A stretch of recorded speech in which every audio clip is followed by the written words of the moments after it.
لیکن یہ کہ امام مہدی کی حکومت قائم کرنے کے لیے کون لوگ آئیں گے؟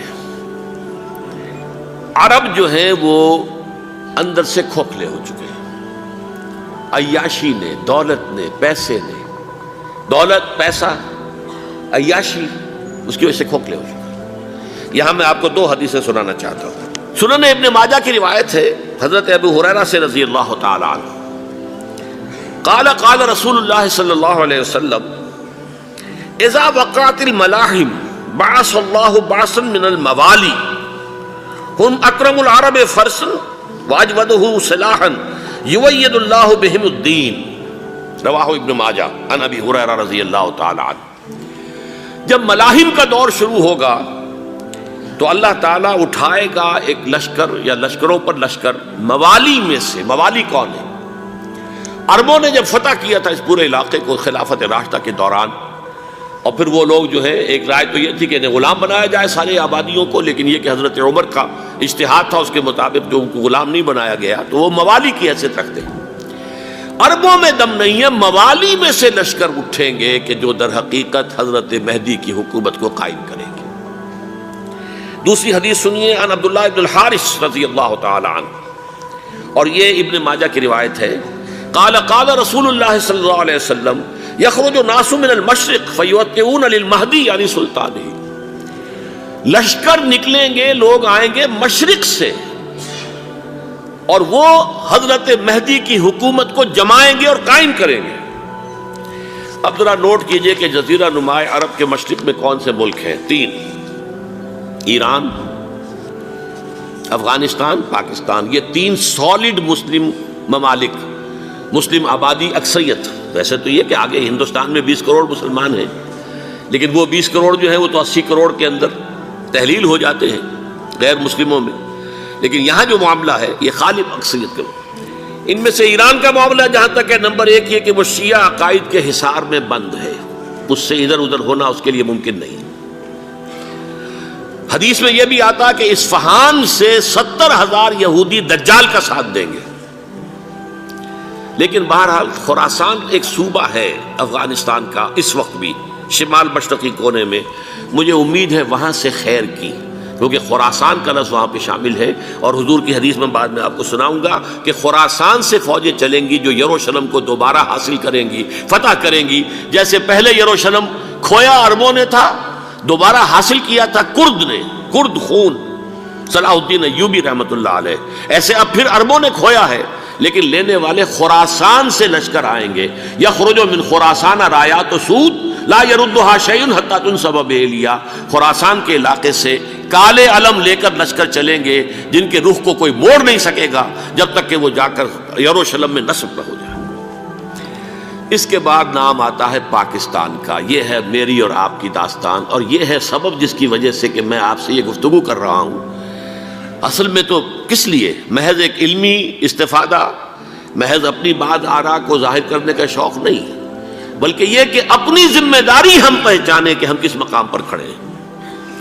دیکھیے، اس پاکستان کے بارے میں یا ہندوستان کے بارے میں علامہ اقبال نے کہا تھا اپنے ترانہ ملی میں، میر عرب کو آئی ٹھنڈی ہوا جہاں سے، میرا وطن وہی ہے، میرا وطن وہی ہے۔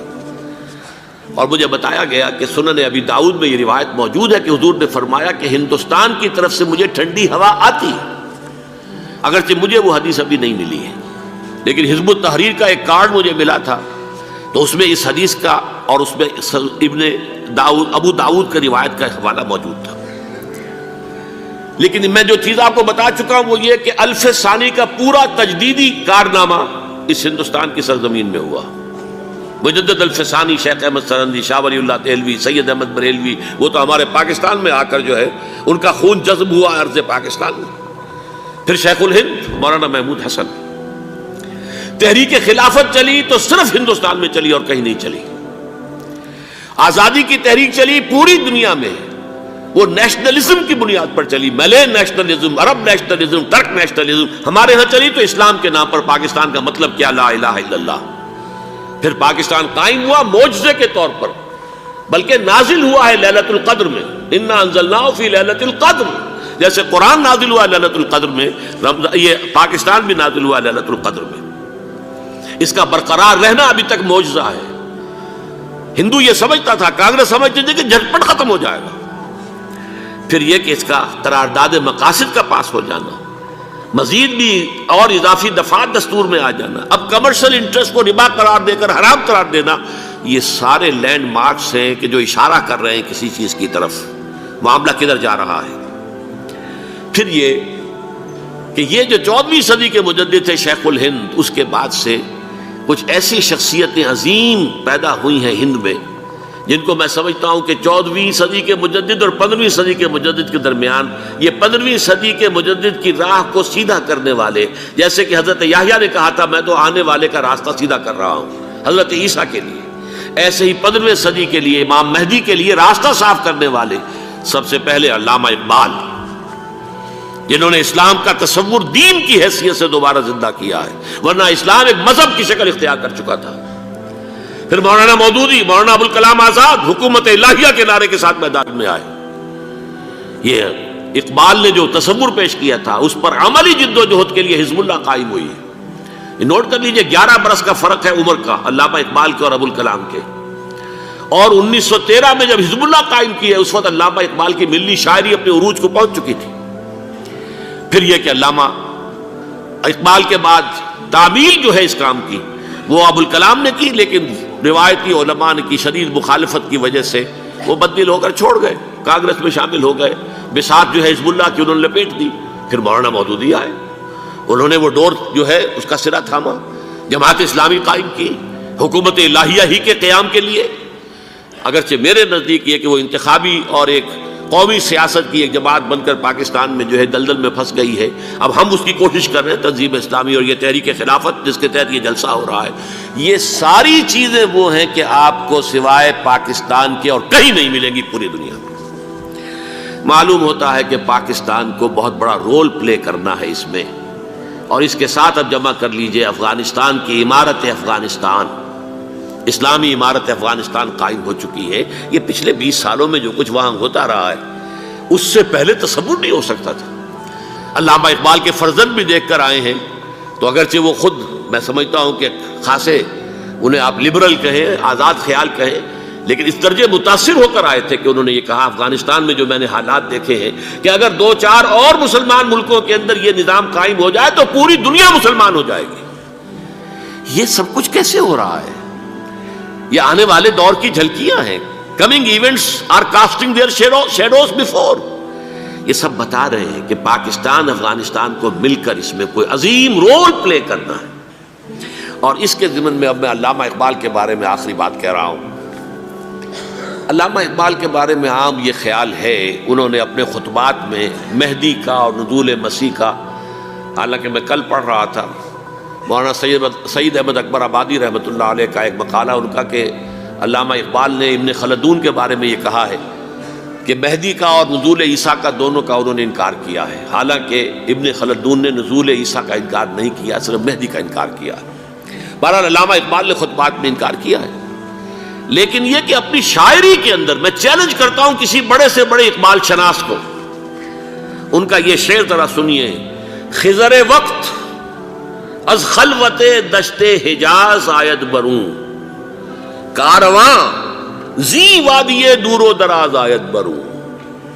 خضر وقت، امام وقت، رہنمائے وقت، قائد وقت، خلوت دشت حجاز، حجاز کی صحرا کی کسی خلوت گزینی سے نکل کر باہر آئیں گے۔ میں حیران ہوتا ہوں علامہ کے اس فکر پر اور اس مصرے پر۔ یہاں انہوں نے شیعہ اور سنی دونوں کے کانسیپٹ جمع کر دیے۔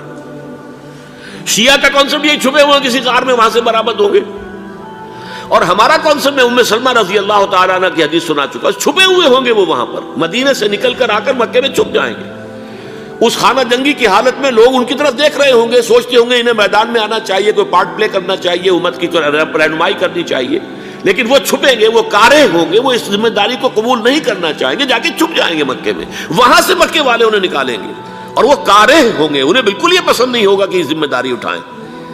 تو خضر وقت از خلوت دشت حجاز آید بروں، کارواں زی وادی دور و دراز آید بروں۔ کارواں جو چلے گا ان کی مدد کے لیے اس وادی دور و دراز، اس عظیم وادی دور و دراز، یہ وادی سندھ ہے۔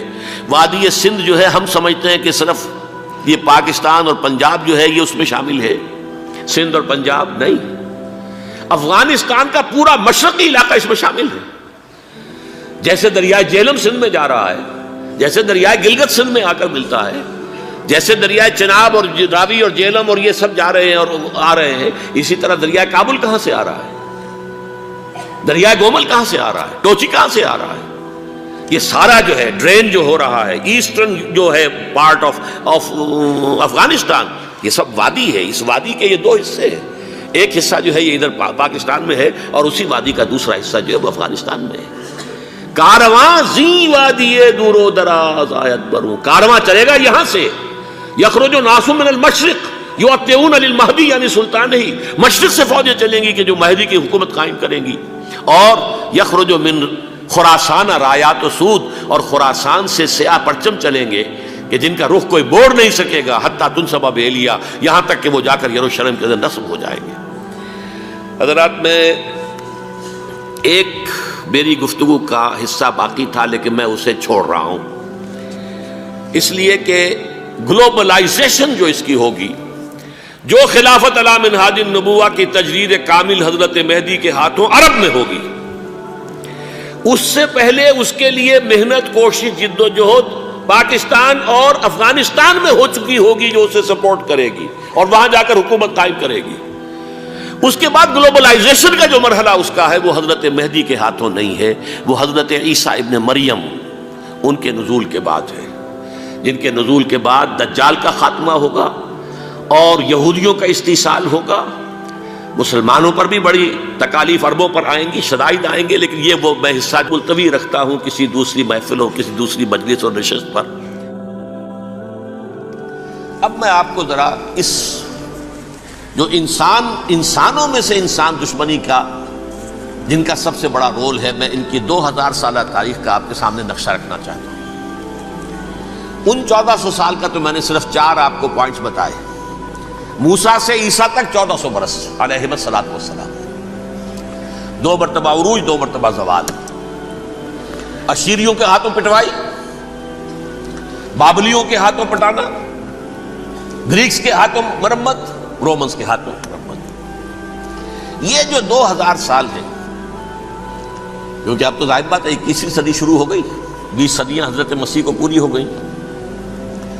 پہلی بات نوٹ کیجئے، حضرت مسیح کی پیدائش ہے سن 1 قبل مسیح۔ یہ نقطہ آپ نے کبھی سنا ہے یا نہیں؟ جب ملینیم کا سلسلہ شروع ہوا تھا پچھلے سال تو میں نے بیان کر دیا تھا کہ ایک عجیب حساب کے اندر انہوں نے غلطی کی ہوئی ہے۔ حضرت مسیح کی پیدائش ہوئی 25 دسمبر کو، سن انہوں نے شروع کر دیا، اس کے بعد جنوری آئی تو پہلا سال شروع ہو گیا۔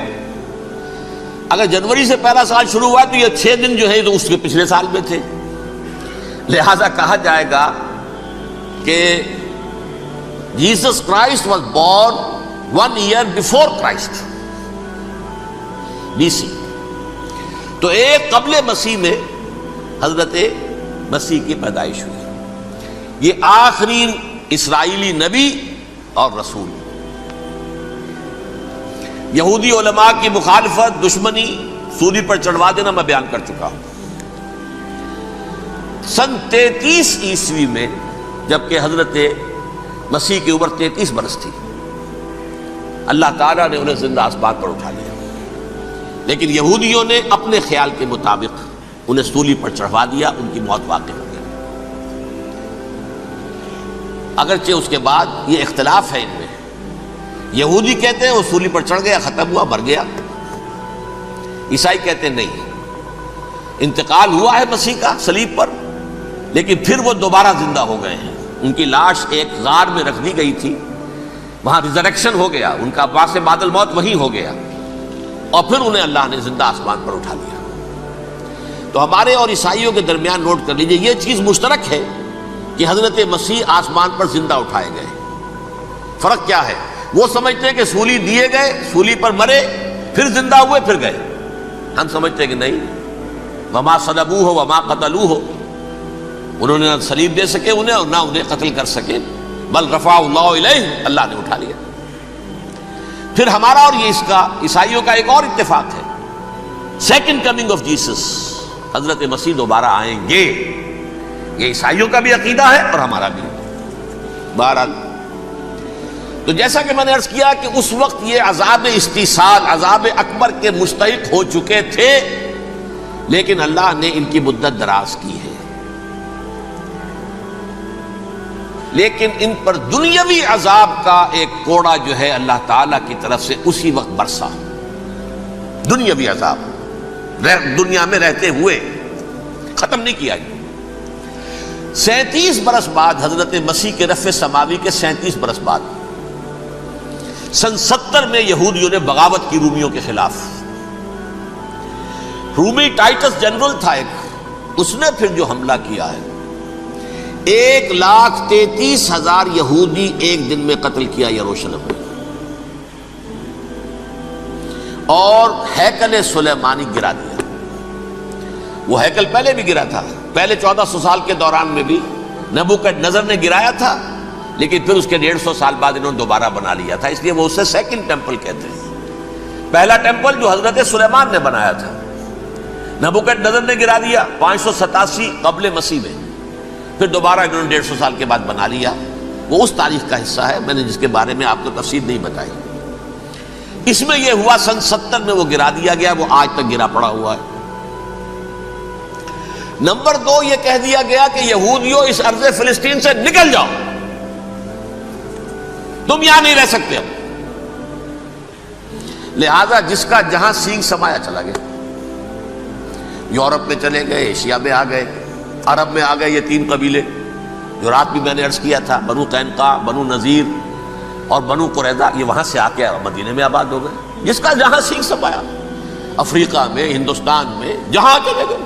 ڈایاسپورا اسے کہتے ہیں، وہ آپ نوٹ کر لیجیے اس لفظ کو، ڈایاسپورا، ہمارا دور انتشار، جبکہ ہمیں ہماری اصل سرزمین تو فلسطین ہے، حضرت ابراہیم کا مسکن، حضرت اسحاق، حضرت یعقوب کا مسکن فلسطین، یہ ہے ہماری اصل جاگیر، یہ تو ہماری جدی پشتی جاگیر ہے، لیکن یہاں سے نکال دیے گئے سن 70 عیسوی میں، اور وہاں سے لے کے 1917 تک ان کا ڈایاسپورا جاری رہا۔ یہ دور انتشار ہے۔ اس دور انتشار کے چند حصے ہیں جس کو میں چاہتا ہوں کہ آپ علیحدہ علیحدہ سمجھ لیں۔ دور انتشار کا جو پہلا جو ہے تقریباً 300 برس، رومی حکمران تھے، وہ یہودیوں کے بھی دشمن تھے اور عیسائیوں کے بھی دشمن تھے۔ عیسائی اور یہودی ایک دوسرے کے بھی دشمن تھے، لیکن رومی سمجھتے تھے کہ یہ ایک ہی تھیلی کے چٹے بٹے ہیں۔ رومیوں کے نزدیک عیسائی بھی یہودیوں ہی کا ایک فرقہ تھے، کوئی علیحدہ مذہب تو تھا ہی نہیں۔ لہذا رومی جو ہیں، رومنز، وہ ان دونوں کو ستاتے تھے، مارتے تھے، اور یہ آپس میں لڑتے تھے۔ یہودی عیسائیوں کو مارتے تھے، عیسائی یہودیوں کو مارتے تھے۔ یہ ہے 300 برس تک کی تاریخ۔ سن 300 عیسوی میں کیا ہوا؟ ایک معجزہ ہو گیا۔ بہت عظیم ایمپرر کانسٹنٹائن، قسطنطین اعظم، رومن ایمپررز میں سے بہت بڑا ایمپرر، وہ عیسائی ہو گئے۔ اب تو معاملہ بالکل تلپٹ ہو گیا، پوری سلطنت عیسائی ہو گئی۔ اب عیسائیوں کے عیش ہو گئے اور یہودیوں پہ مار پڑنی شروع ہوئی۔ اب عیسائیوں کا آپ خود سوچئے کہ جنہیں وہ خدا بنا بیٹھے ہیں، خدا کا بیٹا قرار دے رہے ہیں، ان کے قاتل کون؟ یہودی، بدماش۔ لہذا ان کی وہ پٹائی شروع ہوئی ہے یورپ میں، پوری رومن امپائر میں، انہیں ذلیل کیا گیا۔ شہروں میں آمد بند، علیحدہ رہو، گھیٹوز کے اندر رہو۔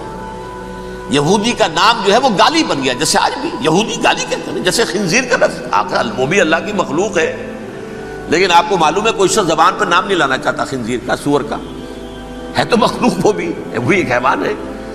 ایسے ہی یہ ہے یہودی گالی، جیوٹ گالی۔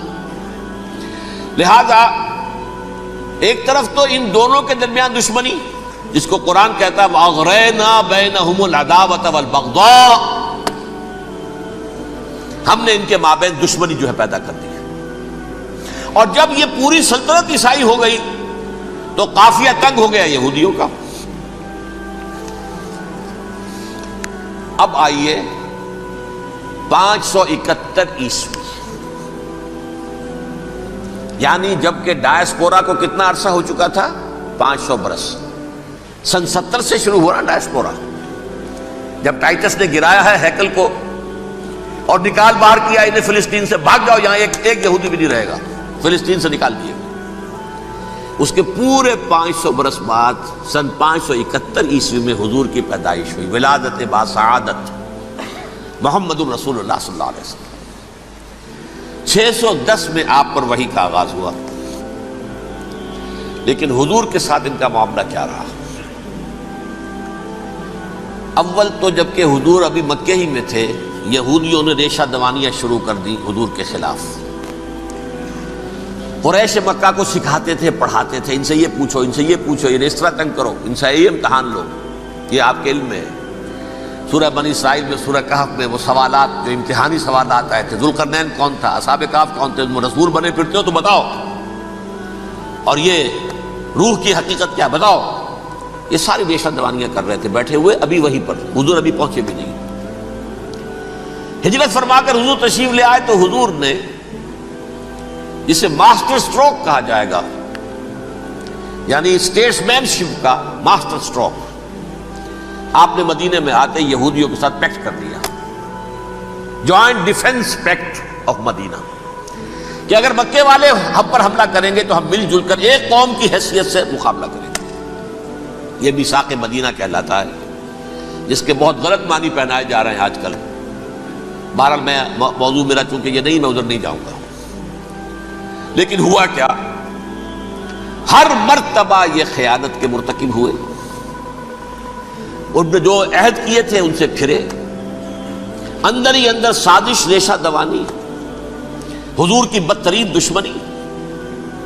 سورہ نساء کی آیت نمبر 12 میں، 14 میں، 13 میں فرمایا ہے، لا تزال تطلع علی خائنۃ منہم، اے نبی ہمیشہ آپ کے علم میں ان کی طرف سے خیانتیں، بدیانتیاں آتی رہیں گی، اور بار بار وہ مسلسل جنگ کی آگ بھڑکاتے تھے، قریش کو دعوت دیتے، آؤ آؤ آؤ، ہم اندر سے بغاوت کر دیں گے، تم آؤ تو صحیح، ختم کریں محمد کو اور اہل ایمان کو صلی اللہ علیہ وسلم رضی اللہ تعالی عنہم اجمعین۔ لیکن پھر جب وہ آتے تھے تو یہ دبک جاتے تھے، ان میں ہمت نہیں تھی، میدان کے مرد نہیں رہے تھے۔ یہ سورہ حشر میں ان کا نقشہ کھینچا گیا ہے، کھلے میدان میں مقابلے کی اس کے اندر صلاحیت ہی نہیں ہے۔ یہ تو فصیلوں کے پیچھے سے، جیسے عورتیں کہیں دیہات میں لڑائی ہوتی ہے تو مرد جو ہے گلیوں میں لڑتے ہیں، عورتیں اوپر سے پتھر پھینکتی ہیں، بس وہ کام یہ کر سکتے تھے، من ورائے جدر، فصیلوں کے پیچھے سے، جنگ میں میدان میں نہیں آ سکتے۔ بہرحال قرآن مجید میں ہے یہ، سورہ مائدہ کی آیت نمبر 64، کلما اوقدوا نارا للحرب اطفاها اللہ، اکثر و بیشتر مواقع پر تو یہ جب آگ بھڑکاتے تھے جنگ کی، اللہ اسے بجھا دیتا تھا۔ لیکن بہرحال اس کے باوجود جنگیں ہوئی، غزوہ بدر، غزوہ احد ہوئی کہ نہیں؟ یہ ساری اس اصل شرارت ہوئی، اور اس کے نتیجے میں حضور نے پھر ایک ایک کر کے 3 قبیلوں کو سزا دی۔ غزوہ بدر کے فوراً بعد بنو قینقاع نکالے گئے مدینے سے، غزوہ احد کے فوراً بعد بنو نذیر نکالے گئے، اور غزوہ احزاب کے بعد بنو قریظہ نکال دیے گئے۔ یہ تو میں نے آپ کے سامنے رکھ دیا صرف حضور کے زمانے میں ان کا کیا رویہ رہا، دشمن۔ رات بھی ہم نے وہ آیت پڑھی تھی، لَتَجِدَنَّ أَشَدَّ النَّاسِ عَدَاوَةً لِلَّذِينَ آمَنُوا الْيَهُودُ وَالَّذِينَ أَشْرَكُوا، اہل ایمان کی دشمنی میں شدید ترین تم پاؤ گے یہودیوں کو اور مشرکین کو، مشرکین بھی بعد میں ہے، پہلے یہودی۔ حضور کے بعد کیا ہوا اب یہ نوٹ کیجئے، یہ ان کی تاریخ کا دوسرا دور ہے۔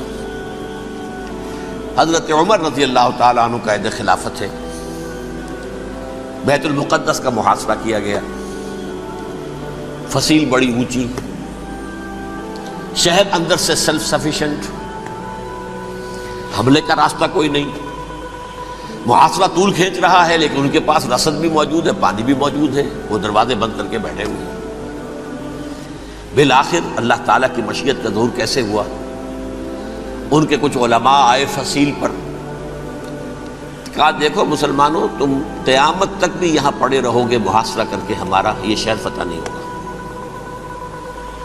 ہاں ایک درویش بادشاہ کے ہاتھوں یہ شہر فتح ہونا ہے، لیکن تمہارے اندر ہمیں وہ نظر نہیں آ رہا۔ ابو عبیدہ بن الجراح رضی اللہ تعالی عنہ امین هذه الامہ، ان کا فوراً ذہن گیا وہ درویش بادشاہ مدینے میں بیٹھا ہوا ہے عمر رضی اللہ تعالی۔ اب ایک اور عمر بھی ہے جو قندھار میں بیٹھا ہے، نقشہ وہی ہے، سادگی کی حد تک نقشہ وہی ہے، بالکل وہی، اپنی آنکھوں سے دیکھا ہے وہی سادگی۔ عمر اول عمر ثانی تھے عمر بن عبد العزیز۔ اب ایک اللہ کے فضل سے اللہ تعالیٰ ایدہ اللہ بنصرتہ، اللہ تعالیٰ ان کی نصرت فرمائے، دشمنوں کو ان کے مقابلے میں نیست و نابود کرے۔ انہوں نے ریکویسٹ بھیج دی کہ حضور تشریف لائیے، یہ شہر فتح ہو جائے گا۔ وہ ہے سفر تاریخی، اتنا طویل سفر، تقریباً 700 میل، ایک اونٹ، ایک خادم، ایک منزل پہ امیر المومنین اوپر بیٹھے، خادم آگے چل رہا ہے، اگلی منزل پہ خادم اوپر بیٹھا ہے، امیر المومنین آگے جا رہے ہیں۔ اور جب پہنچے ہیں تو وہ باری تھی خادم کی، انہوں نے ہاتھ جوڑ دیا، حضور خدا کے لیے تم کیا کہیں گے لوگ، وہ میرا برا حال کر دیں گے، تمہیں شرم نہیں آئی؟ امیر المومنین پیدل آگے چل رہے ہیں نکیل پکڑ کر، اور تم بیٹھے ہو اوپر براجمان ہو۔ حضرت عمر فرمایا الدور دورک، نہیں، باری تمہاری ہے، بیٹھ۔ اس حال میں پہنچے ہیں، اور پھر یہ کہ ابو عبیدہ بن الجراح آئے ہیں، استقبال کیا ہے تو دیکھا ہے اس حال میں چلے آ رہے ہیں، عمر نکیل پکڑے ہوئے چلے آ رہے ہیں، اور کہتے ہیں کہ کہیں کیچڑ ویچڑ تھا، جوتے خراب ہو گئے تھے، وہ بھی اتار کے ہاتھ میں پکڑے ہوئے، کپڑے تو تھے ہی پھٹے ہوئے۔ انہوں نے کہا بھی حضرت ابو عبیدہ نے، دیکھیے یہ بڑا متمدن ملک ہے، بڑا مہذب علاقہ ہے یہ، آپ ذرا حلیہ اپنا دوست فرما لیں تب جا کے پیش ہم آپ کو کریں گے۔ آپ نے فرمایا نحن قوم اعزنا اللہ بالاسلام، ہم وہ قوم ہیں جنہیں اللہ نے عزت دی ہے اسلام کے ذریعے سے، کپڑوں کے ذریعے سے نہیں، دولت کے ذریعے سے نہیں۔ اسی حال میں گئے ہیں، اوپر سے انہوں نے کھڑے ہو کر نشانیاں دیکھی ہیں، اپنی کتابیں کھولی، ہاں یہ وہی ہے، اچھا لو جی سرنڈر، شہر تمہارے ہاتھ میں۔ خون کا ایک قطرہ نہیں بہا اور بیت المقدس فتح ہو گیا۔ لیکن اس وقت حضرت عمر نے ایک نرمی یہ کی کہ یہودیوں کے لیے بھی اسے اوپن سٹی قرار دے دیا۔ یہ احسان عظیم حضرت عمر کا، اس سے پہلے یہودی آ ہی نہیں سکتا تھا، داخل ہی نہیں ہو سکتا تھا، وہاں وہ آ کر وزٹ نہیں کر سکتا تھا، زیارت نہیں کر سکتا تھا اپنے مقدس مقامات کی۔ حضرت عمر نے یوں سمجھیے کہ تقریباً 550 برس کے بعد ان کے لیے راستہ کھولا ہے کہ ہاں تم آ سکتے ہو، زیارت کر سکتے ہو۔ لیکن یہ عیسائیوں نے لکھوایا معاہدے کے اندر، انہیں یہاں آپ آباد ہونے کی اجازت نہیں دیں گے، لیکن کم وزٹ دی پلیسز، دیکھیں، زیارتیں کریں اور جائیں۔ یہ معاہدہ حضرت عمر کا ہے رضی اللہ تعالیٰ، جو پھر خلافت راشدہ کے بعد بنو امیہ نے بھی اس کو آنر کیا، بنو عباس نے کیا، پھر جو ہمارے یہ ترکوں میں اندر خلافت آئی تو ترک خلفاء نے بھی اس معاہدے کی پوری پابندی کی۔ فلسطین میں آ سکتے ہیں یہودی، صرف زائرین کی حیثیت سے، وہاں آباد نہیں ہو سکتے۔ اب آئیے اگلا دور آیا حضرت عثمان کا دور خلافت۔ یہ ہے وہ وقت کہ اب یہود نے امت مسلمہ کی پیٹھ میں چھرا گھونپا۔ وہ کیسے؟ ایک یہودی عبداللہ ابن سبا اسلام کا لبادہ اوڑھ کر آ گیا، معاشرے کا جائزہ لے لیا، ان میں بنو ہاشم اور بنو امیہ میں جو پرانی کشاکش تھی اس کے کچھ نہ کچھ جراثیم باقی ہیں، اگر ان کو ذرا بھڑکا دے تو مسلمانوں میں انتشار پیدا ہو جائے۔ کہا یہ عثمان کون ہے؟ یہ تو بنو امیہ میں سے ہے، یہ حق تو بنو ہاشم کا ہے، خلافت ان کے پاس ہونی چاہیے، محمد کے تو رشتہ دار وہ ہے صلی اللہ علیہ وسلم۔ عوام الناس کے اندر بات پھیلنی شروع ہوئی، پھر ایک بڑی سازش کے انداز میں حضرت عثمان کے خلاف پروپیگنڈا، حضرت عثمان کے جو عاملین تھے، گورنر تھے، ان کے خلاف پروپیگنڈا، اور ایسی ہوشیاری کرتے تھے کہ کوفے میں کوفے کے حاکم کے خلاف کچھ نہیں کہنا، اجی مصر میں یہ ہو رہا ہے، اجی شام میں یہ ہو رہا ہے، اجی یہ جو عثمان ہے وہ یہ کر رہا ہے، یہ ظلم ہو رہا ہے، یہ لوٹ مار ہو رہی ہے، یہ خیانتیں ہو رہی ہیں۔ اب نہ تو اس زمانے میں مینز آف کمیونیکیشن، کیسے تصدیق کریں؟ افواہیں تو آپ آج کراچی کے اندر شروع ہو جائے تو پتہ نہیں چل سکتا کسی کو کہ کیا اس میں صداقت ہے کیا جھوٹ ہے. اور بری بات جو ہے فطرت انسانی کی کمزوری ہے وہ فوراً قبول کرتا ہے. کسی کے بارے میں اچھی بات ماننے کو تیار نہیں ہوتا لیکن بری بات تو فوراً تیار. بہرحال یہ فتنہ انہوں نے اٹھایا، حضرت علی کی الوہیت کا فتنہ اٹھایا، حضرت عثمان کے خلاف الفتنۃ الکبریٰ برپا کیا. حضرت عثمان شہید ہوئے. اس کے بعد 5 برس تک مسلمان ایک دوسرے کی گردنیں کاٹتے رہے، باہمی خانہ جنگی ہوئی. امت کو وہ زخم لگایا ہے جو آج تک جس سے خون رس رہا ہے. یہ شیعان عثمان اور شیعان علی تھے جو بعد میں پھر سنی اور شیعہ ہو اور آج تک. فتنہ کس نے جگایا؟ ایک عبداللہ ابن سبا یہودی اور اس کے کارندے، شیطان کا ایجنٹ، اور انسانوں میں سے بھی اس کے جو بھی حواریین تھے اور شیطانوں کے اندر سے بھی تھے، انہوں نے بھی اس آگ کو بھڑکایا. یہ آپ سوچ لیجئے کہ یہ کس نے وہ زخم لگایا؟ یہودی. اگلا دور آیا، خلافت راشدہ ختم ہوئی، بنو امیہ کا بھی دور کافی گزر گیا. طارق ابن زیاد 712 عیسوی میں حملہ کرتے ہیں اسپین پر. اسپین اس وقت عیسائیت کا بہت بڑا گڑھ، بڑے کٹر ترین عیسائی جو ہے وہ اسپین میں تھے. لہذا یہودیوں کی وہاں بہت پٹائی ہوتی تھی، یہ میں بتا چکا ہوں. دشمنی تھی ان کی تو چلی آ رہی تھی عیسائیوں کے ہاتھوں یہودیوں کی. وہ تو سن 300 عیسوی سے ایمپرر کانسٹنٹائن کے بعد سے شروع ہو گئی تھی. اس حوالے سے یہودیوں نے اس وقت چالاکی یہ برتی، کچھ راستے واسطے بتائے، کچھ مدد کی طارق ابن زیاد کی. طارق ابن زیاد نے انہیں اپنا محسن سمجھا. ہسپانیہ فتح ہو گیا تو یہودی چونکہ محسنین کی فہرست میں آ چکے تھے، انہیں بہت اقتدار نصیب ہوا. بڑی سپورٹ مسلمانوں نے دی. ان کے بڑے بڑے علماء جو ہیں اسی دور کے اندر پیدا ہوئے، بڑے بڑے تھنکرز ان کے اسی دور میں پیدا ہوئے. بن گوریون جو کہ ایک وزیر اعظم تھا اسرائیل کا، اس نے یہ لکھا ہے اپنی کتاب میں، مسلم Spain was the golden era of our diaspora. وہ ڈائسپورا جو 70 عیسوی سے شروع ہوا تھا اور 1917 عیسوی تک جاری رہا ہے، اس میں سے گولڈن ایرا ہمارا جو تھا وہ مسلم اسپین تھا. ہسپانیہ میں بیٹھ کر ہم عیش کیے. لیکن وہاں سے انہوں نے اور جو کچھ کیا، یہ تو داستان کے بہت سے گوشے ہیں، لیکن میں جس اسٹریٹ لائن میں چل رہا ہوں اس کے اعتبار سے ایک بات سمجھ لیجیے. وہاں بیٹھ کر انہوں نے اب عیسائیت کی پیٹھ میں چھرا گھونپا، پروٹیسٹنٹ مذہب پیدا کیا، تقسیم کر دیا.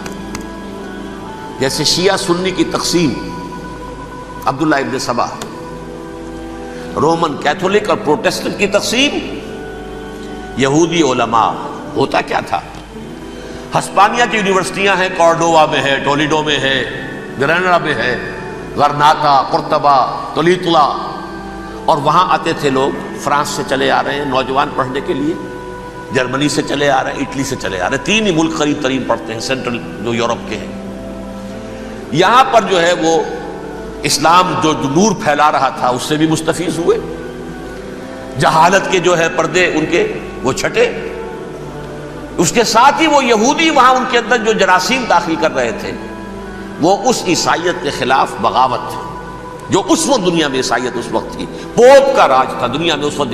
یورپ میں جو عیسائیت تھی اس میں ایک طرف بادشاہ تھے، لیکن بادشاہوں کی حیثیت وہاں پر یوں سمجھ لیجئے کٹ پتلیوں کی تھی. اصل قوت پوپ کے ہاتھ میں تھی.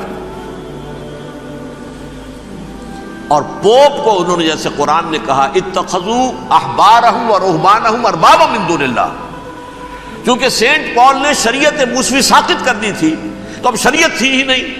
پوپ کو اختیار تھا جس چیز کو چاہے حلال قرار دے دے، جس چیز کو چاہے حرام قرار دے دے. اتخذوا احبارهم ورهبانهم اربابا من دون اللہ. انہوں نے کہا صاحب یہ پوپ کس بلا کا نام ہے، یہ بھی انسان ہے. بات تو ٹھیک تھی نا، اصل حیثیت تو کتاب کی ہونی چاہیے نا، ڈیوائن بک، دی ریویلڈ اسکرپچر. لہذا اور یہ کتاب ہر شخص پڑھ سکتا ہے. کوئی پوپ کے باپ کو جو ہے کوئی اس کے لیے پروپرائٹری رائٹس تو نہیں ہے کہ صرف پوپ پڑھ سکتا ہے یا پادری پڑھ سکتے ہیں. ہم بھی پڑھ سکتے ہیں، ہم بھی سمجھ سکتے ہیں. یہ باتیں تھی کہ جن کو بڑھا چڑھا کر بیان کر کے اور پوپ کا اقتدار ختم کرا دیا اور توجہ مرکوز کر دی بائبل کی طرف۔ اب بائبل میں بڑا حصہ تو اولڈ ٹیسٹامنٹ کا ہے۔ نتیجہ کیا ہوا؟ یہود کی عظمت پروٹیسٹنٹس کے نزدیک مسلم ہو گئی۔ اصل قوم تو یہ ہے، وہ دشمنی بدلی کہ نہیں بدلی؟ موسیٰ کے امتی یہ ہے، تورات موسیٰ کو دی گئی، ابراہیم کی نسل یہ ہے۔ لہذا وہ جو دشمنی تھی، جو عداوت تھی کہ ہمارے خدا کو سوری چڑھانے والے ہیں یہ بدماش، اس کا ازالہ ہوا۔ اس پروٹیسٹنٹ مذہب کے نتیجے میں یہ میں اب آپ کو بتاتا ہوں کہ ایک نتیجہ وہ نکلا ہے جسے برٹرنڈ رسل نے بیان کیا ہے۔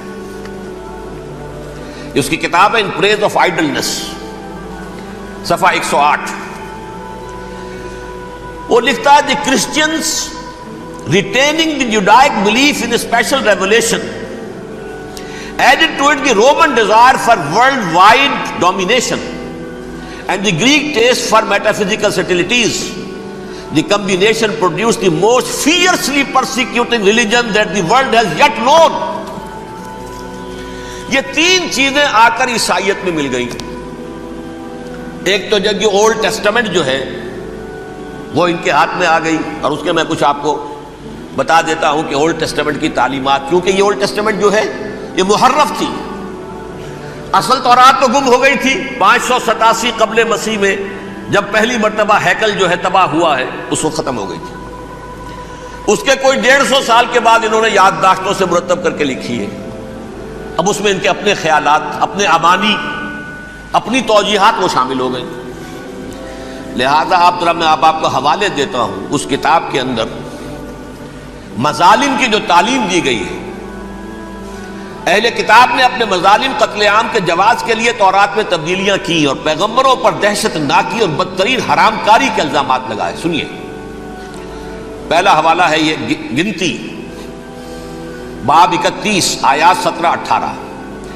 اس لیے ان بچوں میں جتنے لڑکے ہیں سب کو مار ڈالو، اور جتنی عورتیں مرد کا منہ دیکھ چکی ہیں ان کو بھی قتل کر ڈالو، لیکن ان لڑکیوں کو جو مرد سے واقف نہیں اور اچھوتی ہیں اپنے لیے زندہ رکھو۔ یہ کسی اللہ کی کتاب کا یہ جملہ ہو سکتا ہے؟ کسی ریویل بک کا؟ اور سنیے، یہ ہے استثناء ڈیٹرانومی باب 20 آیت 16-18۔ پر ان قوموں کے شہروں میں جن کو خداوند تیرا خدا میراث کے طور پر تجھ کو دیتا ہے، کسی ذی نفس کو جیتا نہ بچا رکھنا، جیسا خداوند تیرے خدا نے تجھ کو حکم دیا بالکل نیست کر دینا۔ مرد، عورتیں، بچے، بوڑھے سب ختم۔ یہ کتاب مقدس ہے۔ اور سنیے،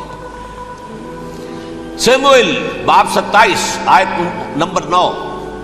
اور داؤد نے اس سرزمین کو تباہ کر ڈالا اور عورت مرد کسی کو جیتا نہ چھوڑا۔ نمبر 4، ان سب آباد شہروں کو ماں، عورتوں اور بچوں کے بالکل نابود کر ڈالا۔ کتاب استثناء باب 3 آیت 6۔ یہ ہے جو کہہ رہا ہے برٹرنڈ رسل، کرسچینٹی میں آ کر یہ تین چیزیں شامل ہو گئی۔ ایک تو یہ باربیرین یہ تعلیم جو ہے، اور یہ مذہب کے نام پہ تعلیم، یہ کتاب مقدس کی تعلیم۔ نمبر 2، رومنز کے اندر جو ایک تمنا تھی ورلڈ ڈومینیشن کی، وہ عیسائیت کے اندر آ گئی، اس لیے کہ پوری رومن امپائر جو ہے عیسائی ہو گئی، اسے وراثت کے اندر ورلڈ ڈومینیشن کی جو ایک تمنا تھی وہ مل گئی۔ اور پھر یہ کہ انہوں نے جو توہمات تھے یونانیوں کے، ان کو بھی اپنے ہاں مختلف شکلوں کے اندر جمع کر لیا۔ ان تین چیزوں کا the combination produced the most fiercely persecuting religion that the world has yet known. اس کے نتیجے میں دنیا میں تاریخ انسانیت کے اندر جو بدترین خونخوار ترین مذہب ہو سکتا ہے وہ شکل عیسائیت نے اختیار کی۔ اور اس کا مظہر عتم کیا تھا؟ نوٹ کیجیے، صلیبی جنگیں۔ ایک بات ٹائم ٹیبل کے اعتبار سے نوٹ کر لیجئے گا، فرسٹ ملینیم ختم ہوا، سیکنڈ شروع ہوا۔ ان کے 1000 سال ختم ہوئے تو 11ویں صدی میں سیکنڈ ملینیم شروع ہوا، تو پہلی صلیبی جنگیں ہوئی۔ لاکھوں مسلمان قتل کیے، صرف یروشلم کے اندر اتنا خون بہایا ہے کہ خود ان کے ہسٹورینز لکھتے ہیں کہ جب ان صلیبیوں نے جب گھوڑوں کے ساتھ وہ چل رہے تھے گلیوں میں تو ان کے گھوڑوں کے گھٹنوں تک خون کی ندی بہ رہی تھی، جہاں سے گزرے ختم کرتے چلے گئے، آبادیاں کی آبادیاں ختم کرتے۔ اگرچہ اس کروسیڈ میں گیہوں کے ساتھ گھن بھی پسا، یہودی بھی بہت مارے گئے۔ یہ فرانس سے، جرمنی سے جب یہ کروسیڈرز آ رہے تھے 3000 میل کا سفر طے کر کے آئے تھے، سوچئے تو صحیح۔ اربن ثانی پوپ جو تھا آگ لگا دی تھی اس نے پورے یورپ کے اندر، شرم سے ڈوب مرو، تمہارے مقدس علاقے مسلمانوں کے ہاتھ میں، انفیڈلز، یہ کافر، یہ مرتد، یہ ملحد۔ مسیح جہاں پیدا ہوا، مسیح کو جہاں سولی دی گئی، وہ کہاں ہے؟ ان کے ہاتھ میں۔ تو آگ لگائی ہے، 3000 میل کا فاصلہ طے کر کے یہ قومیں آئی ہیں وہاں، اور جو تباہی مچائی ہے انہوں نے، تاریخ انسانی میں ایسی بربریت کی کوئی مثال۔ اور یہ ان کے اپنے ہسٹورینز لکھتے ہیں شرم کے بارے میں، ایسے محسوس ہوتا ہے جیسے ان کی گردنیں جھکی جا رہی ہیں لکھتے ہیں۔ اگرچہ بھٹکے ہوئے ہیں لیکن کبھی بھولی ہوئی منزل بھی یاد آتی ہے راہی کو، اور بھٹکے ہوئے آہو کو پھر سوئے حرم لے چل۔ اس کی ضرورت ہے مسلمان کو پھر اس کا مقصد یاد دلایا جائے۔ پاکستان اس لیے نہیں بنایا گیا تھا کہ ہمارے ہاں ٹاٹے اور برلے نہیں تھے تو ہمارے پاس اس کے بھی باپ وجود میں آ جائیں، اس لیے تو نہیں بنایا گیا تھا۔ پاکستان اس لیے نہیں بنایا گیا تھا کہ جاگیرداروں کی جاگیرداریاں محفوظ ہو جائیں، پاکستان اس لیے تو نہیں بنایا گیا تھا۔ اور یہ کہ نمازیں اور مسجدیں تعمیر ہو جائیں، مسجدیں تو امریکہ میں تعمیر ہو رہی ہیں، عالی شان سے عالی شان، اس لیے پاکستان نہیں بنا تھا۔ آج بھی مسلمان، میں معذرت سے عرض کر رہا ہوں مولانا سے، آج بھی بھارتی مسلمان کی ایوریج نمازی ہونے کے اعتبار سے پاکستانی مسلمان سے کہیں بہتر۔ آج بھی برقع نظر آ جائے گا تو ہندوستان میں نظر آ جائے گا۔ میں نے اپنی آنکھوں سے دیکھا چند سال پہلے، جب مکہ مسجد حیدرآباد دکن میں 3 دن مسلسل میری تقریریں ہوئی ہیں، 10,000 مرد اور 5,000 خواتین، اور ان میں سے کوئی بغیر برقعے کے نہیں تھی۔ ایک سیلاب نظر آ رہا تھا برقعوں کا کہ جب جلسہ ختم ہوا ہے رات کے 12 بجے 3 دن تک متواتر۔ یہاں کہاں نظر آئے گا برقع آپ کو؟ یہاں تو جس کے پاس 2 پیسے ہو گئے اس نے سب سے پہلے برقع اتار کے پھینک دیا۔ معلوم اچھی طرح سمجھ لیجئے، یہ چیزیں تو وہاں زیادہ ہیں یہاں کی نسبت۔ اصل ضرورت تھی کہ یہاں اس نظام کو قائم کیا جائے، وہ نظام عدل اجتماعی، وہ جس میں حریت ہو، جس میں عام آدمی بھی خلیفہ وقت کو ٹوک سکے۔ یہ کرتا کیسے بن گیا؟ ایک خاتون بھی کھڑی ہو کر دامن پکڑ لے، عمر تمہیں کیا حق ہے کہ ہمارے مہر کے اوپر پابندی لگا رہے ہو، جبکہ اللہ نے نہیں لگائی۔ اللہ قرآن میں قنطارہ کا لفظ استعمال کر رہا ہے۔ ڈھیروں سونا دے دے کوئی شخص اپنی بیوی کو مہر کے اندر، طلاق دیتے وقت اس میں سے کچھ نہیں لے سکتا۔ آپ کون ہوتے ہمارے حق کے اوپر پابندی لگانے والے؟ اور عمر نے کہا، آج ایک بڑھیا نے وہ اب عمر کو دین سکھایا، آرڈیننس واپس۔ حضرت سعد بن ابی وقاص رضی اللہ تعالی عنہ جو فاتح ایران تھے، وہ گورنر ایسے ہی نہیں بن گئے تھے ریوڑیاں بٹی ہو اور گورنری مل گئی ہو، وہ تو خود فاتح تھے ایران کے، اس لیے گورنر تھے۔ صرف ایک پرچہ پہنچا ہے بارگاہ خلافت میں، حضرت عمر فاروق کے پاس انفارمیشن آئی، سعد نے اپنے گھر کے باہر ڈیوڑی بنا لی ہے اور ایک دربان کھڑا کر دیا ہے، حضرت بلال کو بھیجا ہے رقعہ دے کر، اور یہ حکم تھا کہ بلال پہلے تو جاتے ہی ڈیوڑی میں آگ لگا دینا، پھر یہ رقعہ دینا میرا۔ اور رقعے میں لکھا ہوا تھا، اے سعد، لوگوں کو ان کی ماں نے آزاد جانا تھا، تم نے انہیں اپنا غلام کب سے بنا لیا ہے؟ یہ دربان کھڑے کر دیا اپنے آگے۔ وہ حریت، وہ مساوات کہ جا رہا ہو خلیفہ وقت اور چارج لینے جا رہا ہے بیت المقدس کا، کوئی ذاتی علاج کے لیے نہیں جا رہا، سیر و سیاحت کے لیے نہیں جا رہا، چارج لینے کے لیے بالکل سرکاری وزٹ ہے، آفیشل وزٹ ہے، اسٹیٹ وزٹ ہے۔ اور حال کیا ہے؟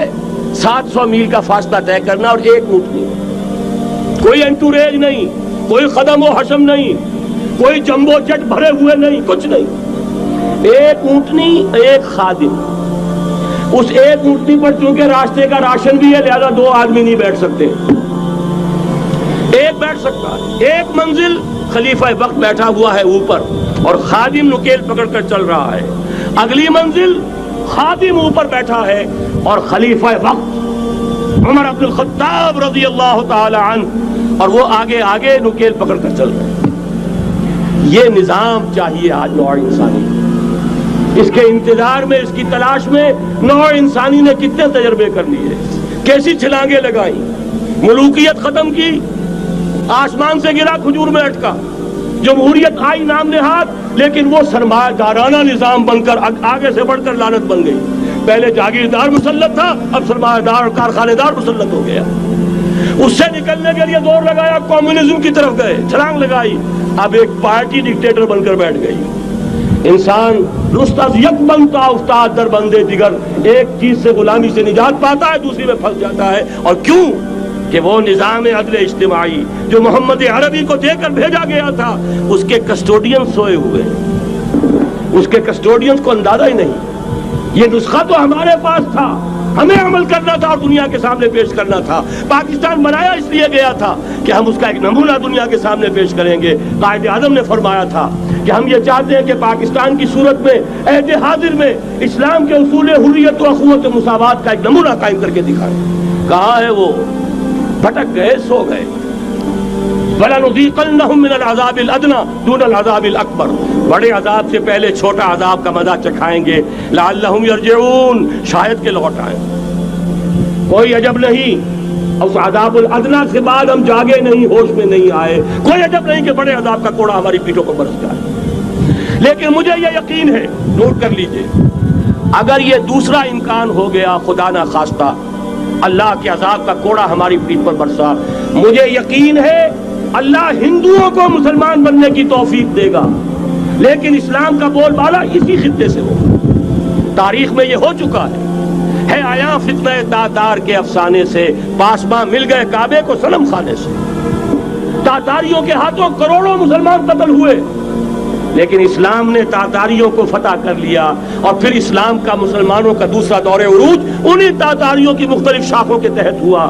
وہ تاتاری ہی تو تھے، وہ سارے ہورس، ٹرکش ہورس، ترکان تیموری، ترکان سبوی، ترکان سلجوقی، ترکان عثمانی، وہی تو سٹاک تو وہی ہے آیا فتنہ تاتار کے افسانے سے، پاسباں مل گئے کعبے کو صنم خانے سے، اس لیے کہ حضور نے فرمایا مشرق سے ہوگا، جہاں سے فوجیں چلیں گی، تو کوئی عجب نہیں۔ بہرحال یہ دو امکانات ہیں، لیکن اس کا فیصلہ تیرے ہاتھوں میں ہے، دل یا بدن، سیدھی سیدھی بات۔ اگر تو اب بھی ہم ٹھیک ہو جائیں، جاگ جائیں، ہوش میں آ جائیں، قوم یونس کی طرح توبہ کر لیں، تو بغیر عذاب کے کوڑے کے رحمت خداوندی ہم پر سایہ کرے گی۔ اگر ہم نہ جاگے تو وہ عذاب کا کوڑا آئے گا۔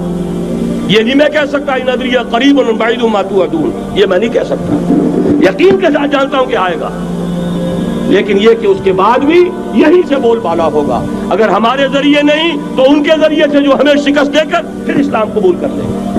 لیکن کیوں نہ پہلے ہی راستے پر چلنے کی کوشش کریں۔ اب نوٹ کر لیجئے، یہ کتابیں اگر آپ پڑھنا چاہیں تو کتاب الملاحم میں پڑھیے۔ بدترین عذاب عربوں پر آیا کھڑا ہے، سروں پر تنا ہوا ہے، بدترین۔ ایسی جنگ ہونی ہے الملحمۃ العظمیٰ، جس کو کہ میں بھی آپ کے گواہی پیش کر دوں گا، جسے کہا گیا ہے دی لاسٹ کروسیڈ۔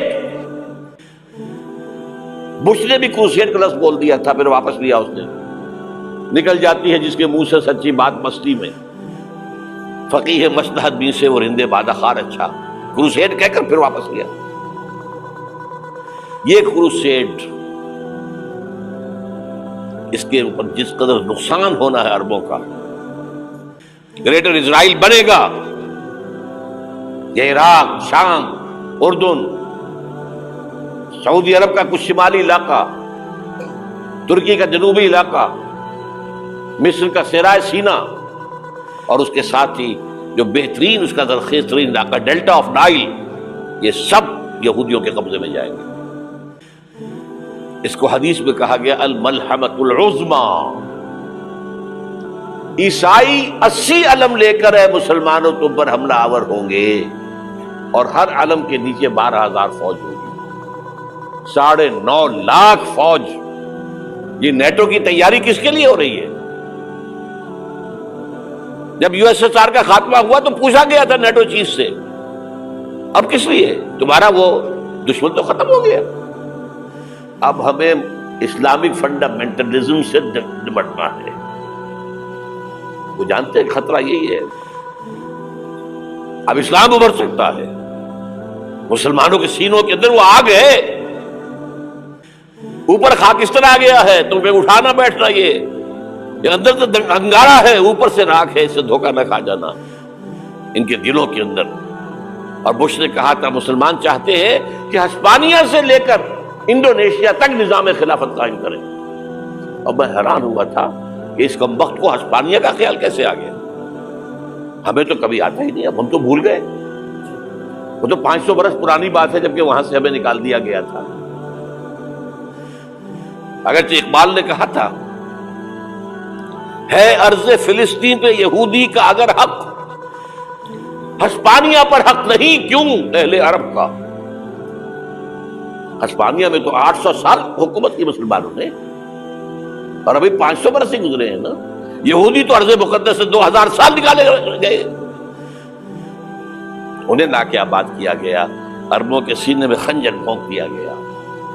وہ چھوٹا سا ملک جو چاہتا کرتا، کوئی پوچھنے والا نہیں. امریکہ جیسے اپنے بیٹے کی حفاظت کرے ویسے کرتا ہے اس کی. اور حضور نے فرمایا ہے وہ جنگ جب ہوگی تو ایک باپ کے اگر 100 بیٹے ہوں گے تو 99 ختم ہو جائیں گے، ایک بچے گا. یہ حدیث ہے، حدیث صحیح. اور آپ نے فرمایا ویل للعرب من شر قد اقترب. عربوں کے لیے ہلاکت ہے، عربوں کے لیے بربادی ہے اس شر سے جو قریب آ چکی ہے. اور آج جس طرح انہوں نے ان کی تہذیب کو اختیار کر لیا ہے، دبئی جا کر دیکھیے، بدترین مغربی معاشرہ جو ہے وہ دبئی کے اندر ہم نے قائم کر کے دکھا دیا. اب سعودی عرب اس راستے پر بڑھ رہا ہے. اور اس کے بعد نمبر 2 پر جو ہے ہم پاکستانی ہیں. لیکن میں اس کے وہ پہلی بات جو کہہ رہا ہوں وہ تو یقینی ہے، اس میں تو احادیث صحیحہ موجود. اگرچہ اس کے بعد پانسا پلٹے گا، پھر حضرت مہدی کا ظہور ہوگا، حضرت عیسیٰ کا نزول ہوگا، اور وہ گریٹر اسرائیل گریٹر گریو یارڈ بنے گا یہودیوں کا. ایک ایک یہودی قتل ہوگا اور دفن ہوگا. یہ بات میں ہونا ہے، میں پہلی بات میں فرض کر رہا ہوں. وہ پانسا پلٹے گا جب پلٹے گا. ابھی جو سامنے ہے وہ کیا ہے؟ جس ملحمۃ العظمیٰ کہا حضور نے، جسے آرمگیڈون کہتے ہیں عیسائی. آرمگیڈون کی اگر کہیں جا کر آپ دیکھیں گے، آپ ڈکشنری میں مانی تو کیا لکھا ہے؟ A very big war which will be fought between the forces of evil and good before the end of this world. اس دنیا کے خاتمے سے پہلے خیر اور شر کی قوتوں کے درمیان بہت بڑی جنگ ہوگی. ارمجدون اسے کہتے ہیں عربی میں، اور آرمگیڈون اسے کہتے ہیں انگریزی کے اندر. اور یہ بائبل کی آخری کتاب کے اندر ہے، جو اس میں کہ مکاشفات یوحنا، ریویلیشنز آف سینٹ جان. یہ تو میں کہہ رہا ہوں یقین کے ساتھ، اور زیادہ دور نہیں آیا چاہتا ہے. اس لیے کہ یہودیوں کا اور عیسائی جو کنزرویٹوز ہیں، نیو کنزرویٹوز، ان کا 5 نکاتی ایجنڈا ہے متفق علیہ، جس کے تحت یہ جنگ صلیبی شروع کی گئی ہے. تو سن لیجئے آپ.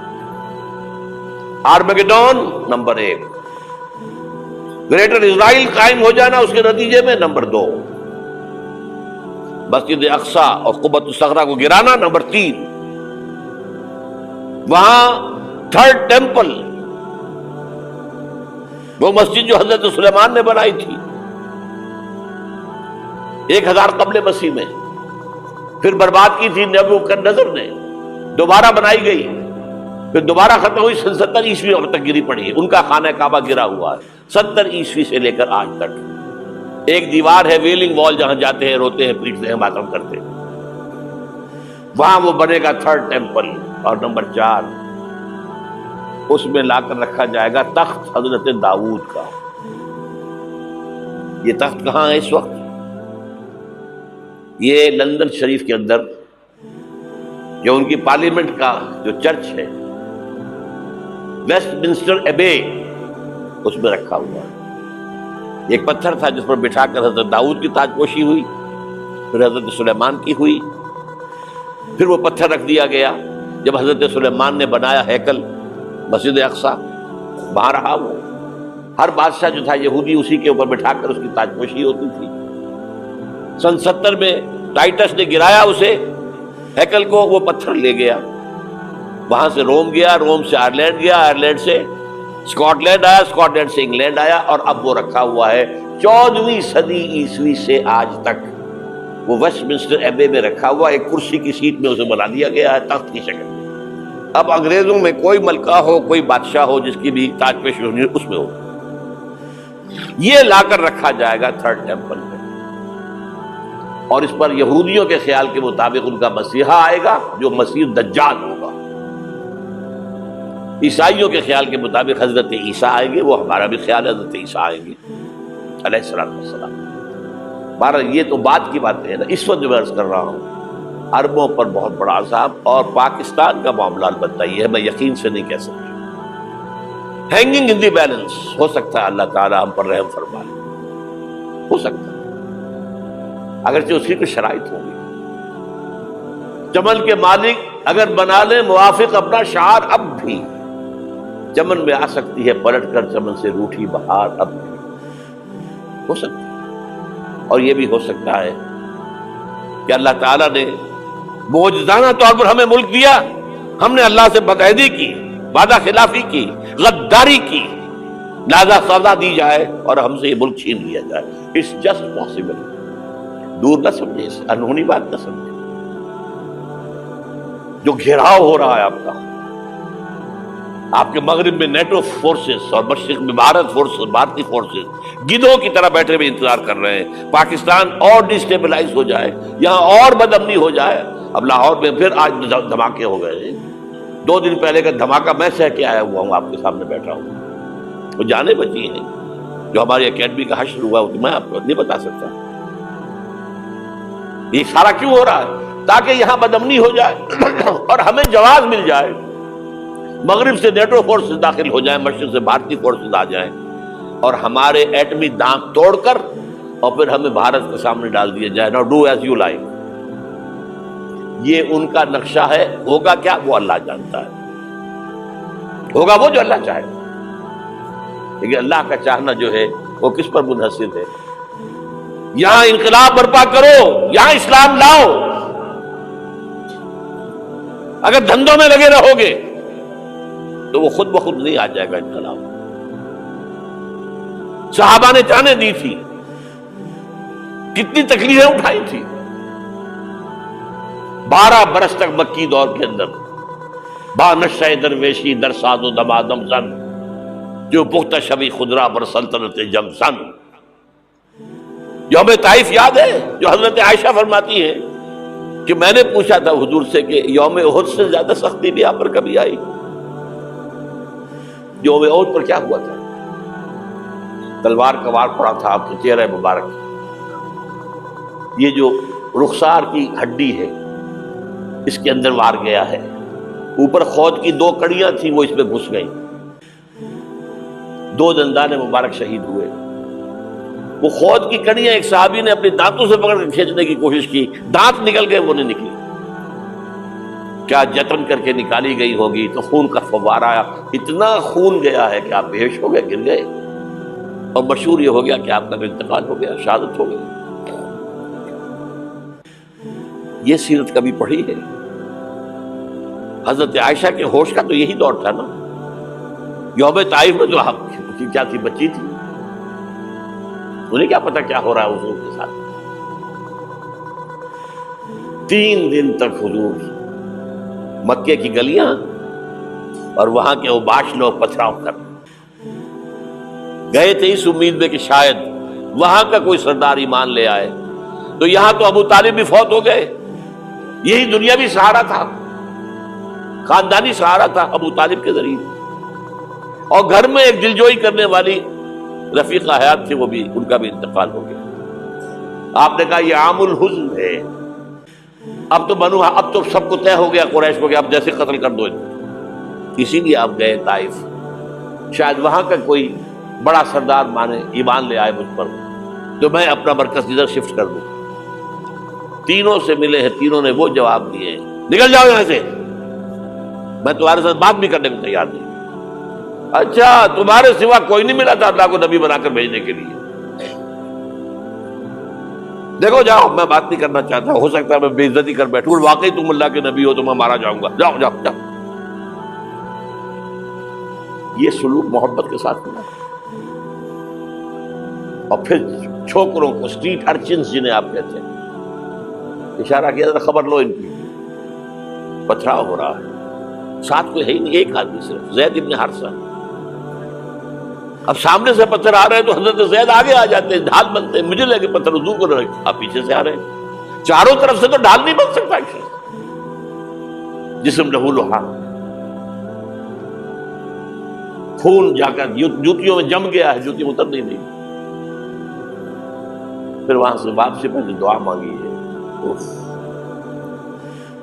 اللہم الیک اشکو ضعف قوتی وقلت حیلتی وہوانی علی الناس، اے اللہ تیری جناب میں فریاد لے کر آیا ہوں اپنے قوت کی کمی کا، اپنے وسائل کی کمی کا، اور جو ذلت و خواری ہو رہی ہے لوگوں کے سامنے، الا ملتقننی، مجھے کس کے حوالے کر دیا، الا بعیدی یتجہمنی، یہ میرے اوپر ہجوم کر کے آ جائے، حملہ کرے، اور عدو من لگتا امرے، یہ دشمن کے حوالے میرا معاملہ کیا، جو چاہے کرتے وہ۔ لیکن پھر عبدیت غالب آتی ہے، ان لم یکن علی غضبک فلا ابالی، اللہ اگر تو ناراض نہیں ہے تو مجھے کوئی پرواہ نہیں، سر تقسیم خم ہے جو مزاج یار میں آ، مجھے اندیشہ یہ ہے کہ تو ناراض تو نہیں ہو گیا۔ یہ تکلیفیں جھیلی ہے، سینکڑوں صحابہ نے جانوں کا نذرانہ پیش کیا ہے، احزاب کی جنگ میں فاقوں پر فاقے ہو رہے تھے، اور ان فاقوں کی حالت میں خندق کھودنے کا حکم ملا ہے، لوگوں کی کمریں دوہری ہو رہی ہیں، پتھر باندھے ہیں اپنے پیٹوں سے، اپنے چادروں کے ساتھ کس کر کمر دوہری نہ ہو جائے، اور جب صحابہ کدالیں چلا رہے ہیں تو کیا کہہ رہے ہیں، نحن الذین بایعوا محمدا علی الجہاد ما بقینا ابدا، اللہم لا عیش الا عیش الاخرہ۔ صحابہ کہتے تھے ہم وہ لوگ ہیں جنہوں نے محمد سے بیعت کی ہے کہ جہاد کرتے رہیں گے جب تک جان میں جان نکل جائے تو بات اور، جان ہے، چاہے ابھی بھوک سے کمر دوہری ہوئی جا رہی، جان تو ہے۔ اور ایک دفعہ کہتے تھے اللہم لا عیش الا عیش الاخرہ، اللہ عیش زندگی تو آخرت کی زندگی ہے۔ اور حضور فرماتے تھے، حضور کے بیٹھے ہوئے نہیں تھے گاؤں تکیہ لگا کر، پتھر اٹھا اٹھا کر خندق میں سے لے جا کے باہر پھینک رہے تھے۔